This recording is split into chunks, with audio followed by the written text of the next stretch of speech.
শফিকুল ইসলাম এবং দিগার সুলতান আত্মসম্মান থাকলে তারা এই সিলেট থেকে বের হয়ে যান।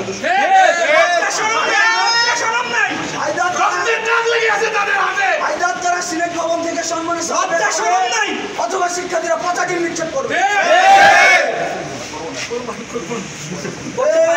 শফিকুলের ঠিকানা আওনি শফিকের ঠিকানা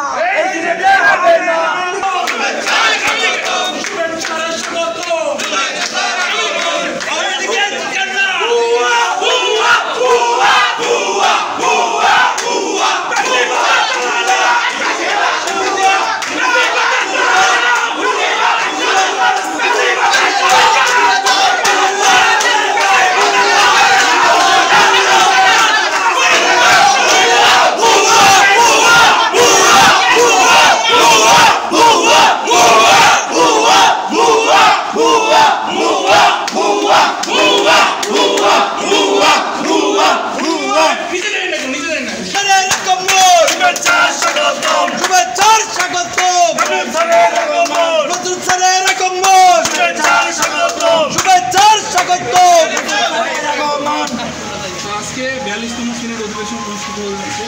40তম সিনেট অধিবেশন অনুষ্ঠিত হয়েছিল 2023 সালে।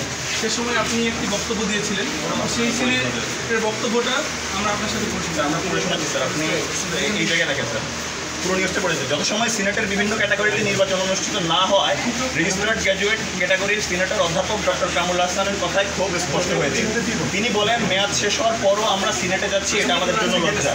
আমাদের যাওয়ার কথা ছিল না, কিন্তু বিশ্ববিদ্যালয় প্রশাসন আমাদের যেতে বাধ্য করছে।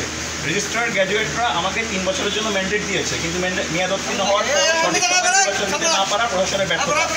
মেয়াদ উত্তীর্ণ পর্ষদের মাধ্যমে প্রশাসন তাদের পারপাস সার্ভ তথা উদ্দেশ্য চরিতার্থ করতে সুবিধা হয়, তারা ইচ্ছাকৃতভাবে নির্বাচন দিচ্ছেন না। বিশ্ববিদ্যালয় 1/1973 এর মাধ্যমে বিশ্ববিদ্যালয়ের 10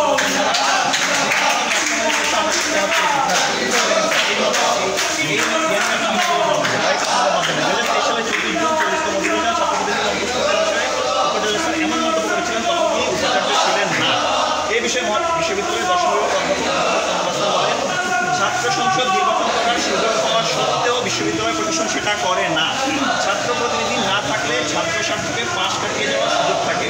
ছাত্র প্রতিনিধি নাই মানে ছাত্র স্বার্থকে তেমন গুরুত্ব দেওয়া হচ্ছে না।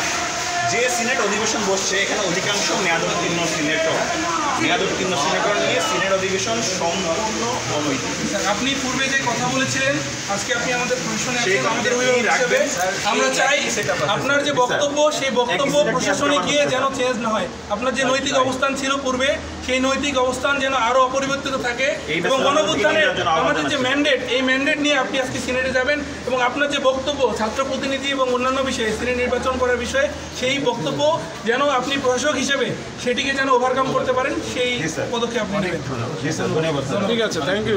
হ্যাঁ, ঠিক আছে, খুব ভালো যুক্তি। Thank you.